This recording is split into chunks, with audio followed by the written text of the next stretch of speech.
수백억에 달하는 선거 비용을 조달하는 방법 가운데 선거 펀드라는 것도 있습니다. 이 후보자에게 돈을 빌려주고 선거가 끝난 뒤 이자와 함께 돌려받는 건데요.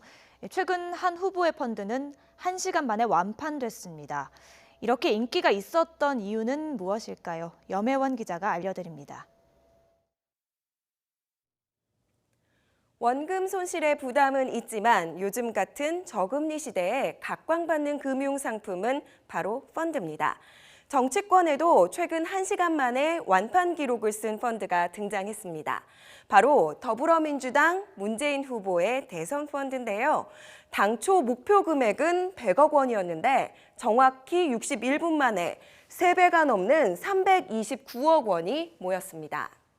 문재인 후보를 위하여 적금을 해지했다, 이런 분들이 굉장히 많으셨습니다.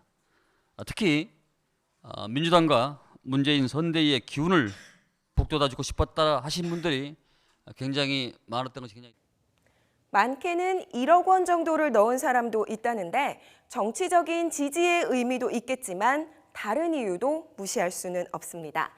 문재인 펀드의 이자율은 16개 시중은행의 신용대출 평균금리 수준인 연 3.6%입니다. 현재 1년짜리 정기예금 금리가 1.5% 정도 되니까 쏠쏠한 투자처가 되는 셈입니다.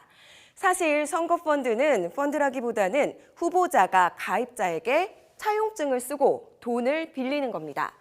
원래 개인이 이런 식으로 돈을 모으는 건 불법이지만 선관위는 영리 목적이 아니고 자금을 투명하게 관리할 수 있다는 점 때문에 이를 허용하고 있습니다.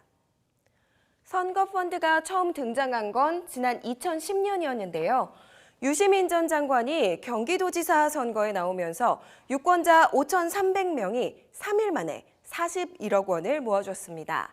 박원순 서울시장도 2011년 선거 때 52시간 만에 39억 원 가까이를 모금하는 데 성공했습니다.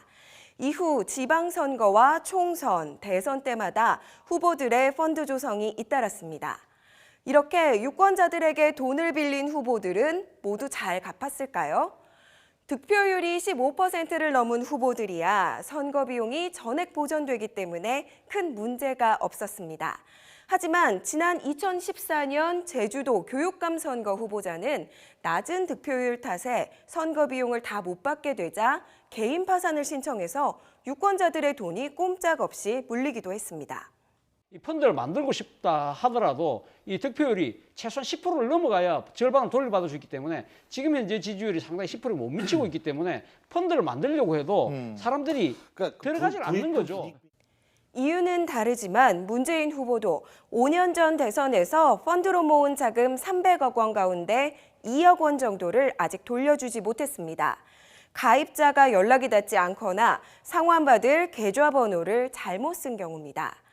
이번에는 본인 계좌번호 인증을 거쳤기 때문에 이런 상황이 반복될 일은 없을 거라고 합니다.